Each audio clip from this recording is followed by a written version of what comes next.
Magandang lugar ba ang hanap nyo sa inyong bakasyon? Number 1 sa listahan natin ay swak sa ating budget, magandang lugar para makapag-relax, mag-enjoy at syempre masasarap na pagkain. Isa ang Batangas sa may pinakamagandang beaches. Sa video ko ngayon ay ishare ko po sa inyo ang lugar kung saan na-enjoy namin ang aming bakasyon sa loob ng 2 days and 1 night. Dito ay kasama ko ang aking mga ka-workmate dahil ito ay sponsored ng aming company. Thank you Oakwib Philippines sa masayang outing na ito.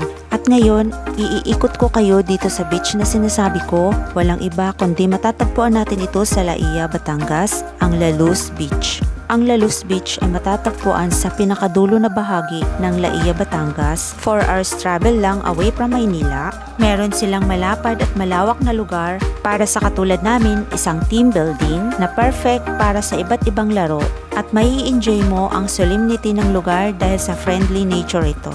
Hindi siya crowded, friendly ang mga staff at may roving guard pa sila.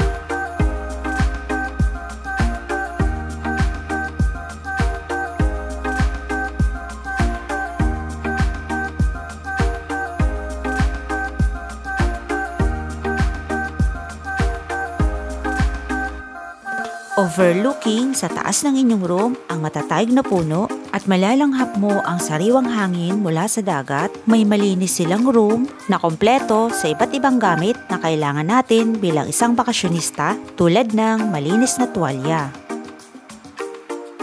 Meron silang malaking cabinet, may hangiran at may mga lagayan tayo ng ating mga gamit at damit dito sa baba. Fully air-conditioned and very aesthetic pa ang design ng loob. Maganda din ang source ng kanilang water supply, may hair dryer din, may malinis at maayos silang toilet with bidet pa.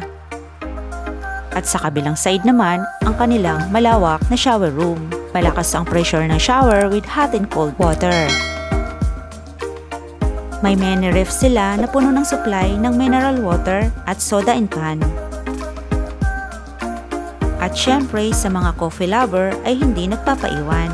Kompleto sa cream, coffee and sugar, kayo na lang ang bahala magpainit. Ngayon, aakyat naman tayo sa taas. With attic nga pala ang kinuha ng company namin para sa amin dahil nga sa marami kami, sama-sama kami sa isang room. At syempre, tigi-isa kami ng bed. Very clean and well ventilated naman. Dito sa attic, good of 5 packs ang pwede. Nasa inyo na kung gusto nyo magtabi-tabi. At napoprovide din naman nila yung kumot at unan. May mga side table din kami bawat tabi ng bed. At sa mga outlet ay walang problema, kompleto sila at maraming saksakan. Ngayon naman, dadalhin ko kayo sa pinaka-starting point ng La Luz Beach. Mula sa parking lot ay kailangan nating bumaba para marating natin ang kanilang mga cottages. Kung nakalimutan nyo magdala ng swimming trunks at bikinis, huwag kayo mag-alala, dumaan muna kayo dito sa kanilang butik. Sa mga mararaming dala, no worries dahil meron silang elevator, lalo na sa mga matatanda at sa mga buntis. Sa mga gusto naman mag-exercise, ay pwede kayong gumamit ng hagdan pababa.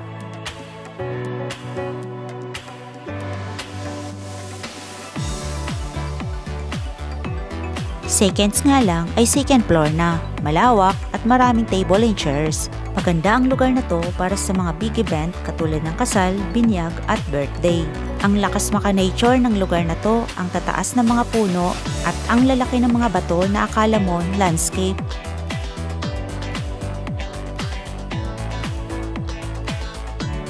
Malamig ang lugar at perfect din sa mga gusto mag-date dahil ito ay tahimik.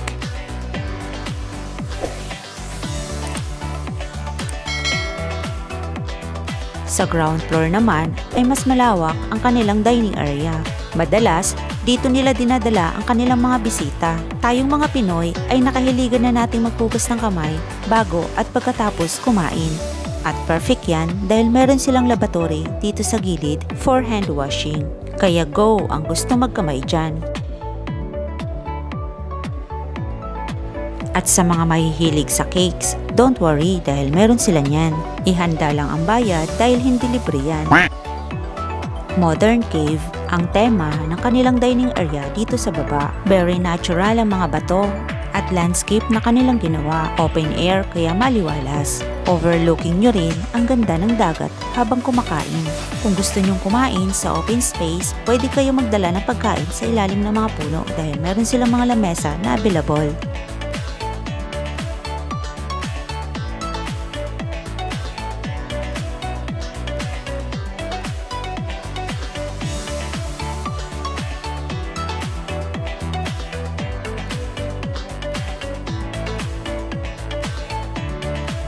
May mga water activity din sila tulad ng scuba diving at helmet diving. Sa mga friend natin na mahilig uminom, dito ko naman kayo dadalhin. Pwede kayo magpamix ng alak or bakit ang inyong orderin. At syempre, kayo nang bahala sa pulutan.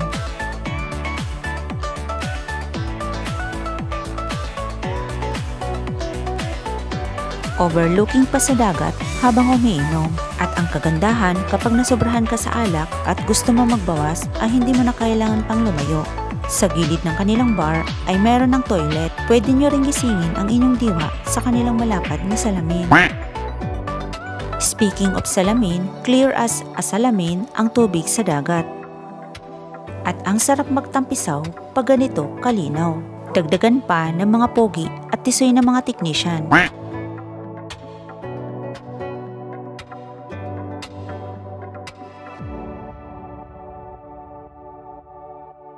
Hindi kompleto ang bakasyon nyo dito sa Lalos kung hindi nyo mapuntahan ang lugar na to. Isa ito sa mga eye-capturing na mga bakasyonista dito sa beach ng Lalos na perfect sa mga may hihilig kumuha ng picture na pang IG at pang Facebook profile.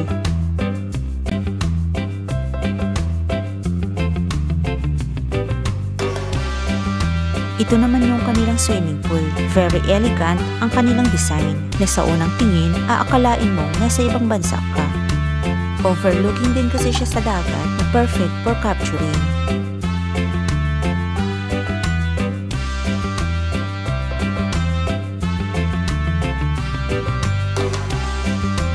Kung pang conference room naman ang hanap nyo, meron sila niyan. May mga table and chairs, fully air condition.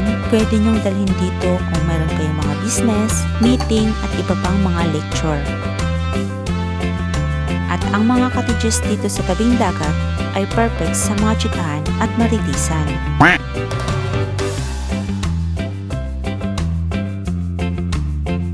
Dinner with live band naman ang ating night event. Syempre, dito yan sa malawak nilang dalampasigan. Kay sarap naman talagang kumain kapag ganitong may nanghaharana. Pwedeng sumabay ng rakrakan sa mga tugtog at hindi nawawala ang alak dyan. Basta drink moderately lang.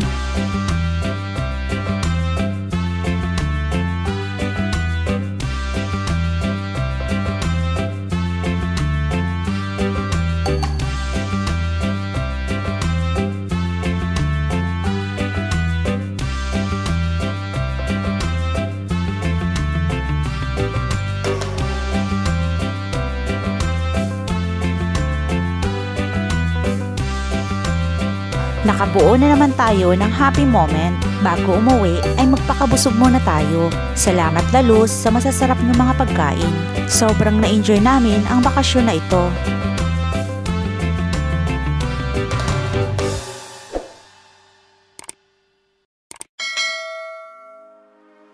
Sila nga pala yung aming mga bini, magagandang dilag ng aming company. Thank you Oakwave, nakabuo na naman kami ng magandang banding together with our co-workers. Maraming salamat din Lalos Beach Resort sa inyong maayos na akomodasyon sa aming staycation.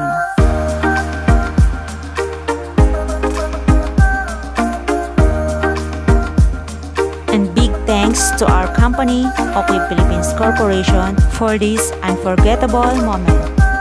Until next time, mabuhay tayong lahat!